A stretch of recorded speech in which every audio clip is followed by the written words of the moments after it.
Hello, today we are going to talk about customer service for the scheduling department. My name is Shellie Sulzberger and I'm with Coding and Compliance Initiatives. Just a little bit of background about me is I am a certified professional coder as well as an ICD-10 trainer. I'm a nurse by background and I work with health centers all over the country helping them with coding, documentation, compliance, processes, education, etc. There's nothing legal in this presentation, so we're just going to dive right in and start talking about best customer service for the scheduling department.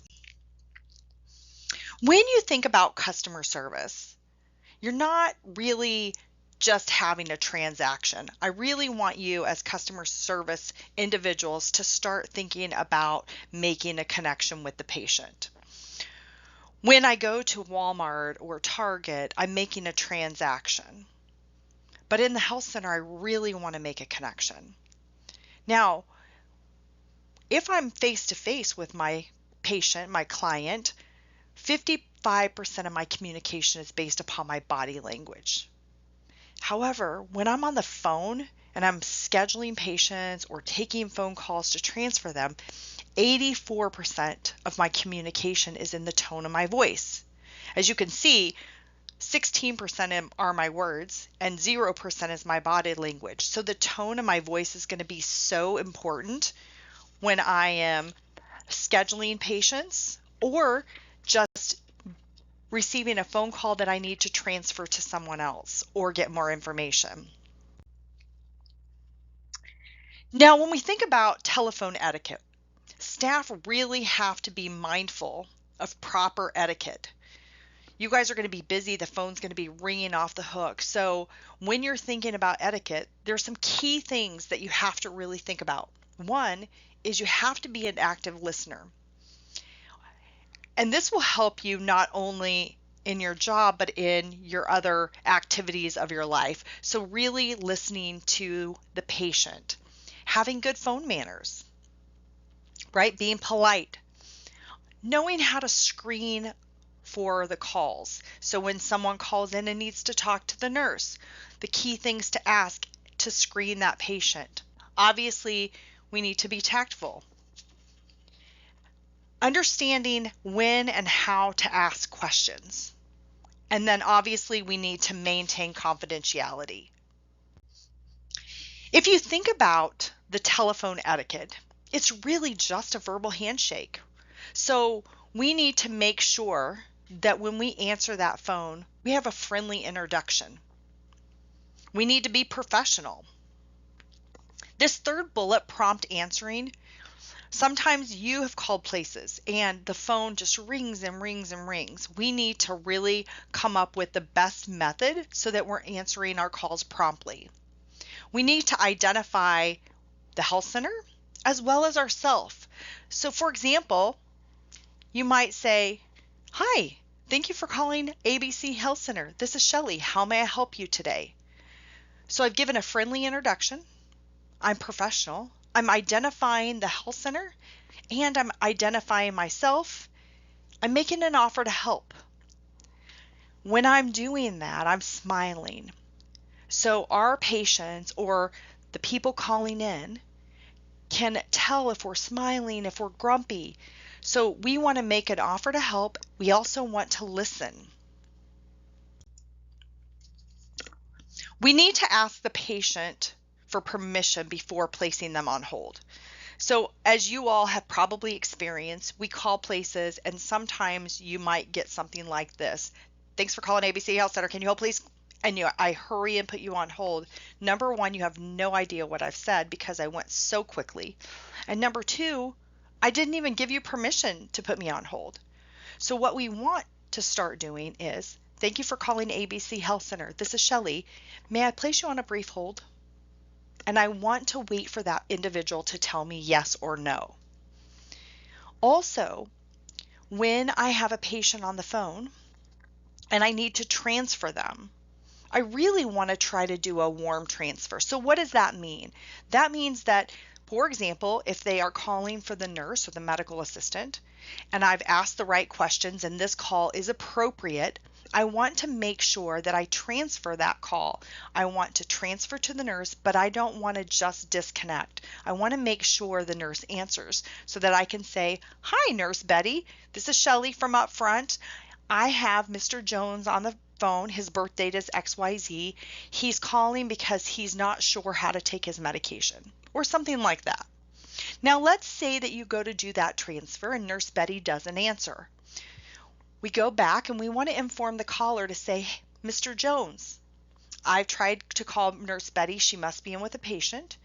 I can either transfer you to her voicemail and you can leave a message, or I'm happy to take a message and send it to her. Which would you like?" So again, I'm giving that patient a choice.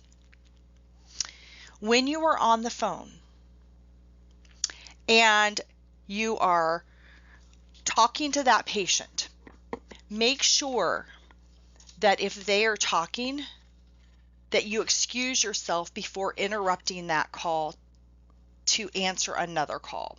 So for example, you're talking to Mr. Jones, you might say, "Mr. Jones, can you hold for one moment? I have another call coming in." When you're on the phone, and if by chance you are a scheduler that sits at the front or where people are, make sure that if someone walks up in front of you, you acknowledge them. A smile, a nod, kind of a finger up to say, "Hey, I'll be right with you." We want them to know that you know that they're standing there. We need to think about writing procedures, or what I would call scripts. This helps you do a better job when you're on the phone. So for example, if a patient is calling in and they want a Medicare wellness visit or a preventive service, a script you might have written might say, "Shellie, I can get you scheduled with Dr. Jones for your Medicare annual wellness visit. During this encounter, if other things are identified or addressed, your insurance may require a copay." I can have that script written out.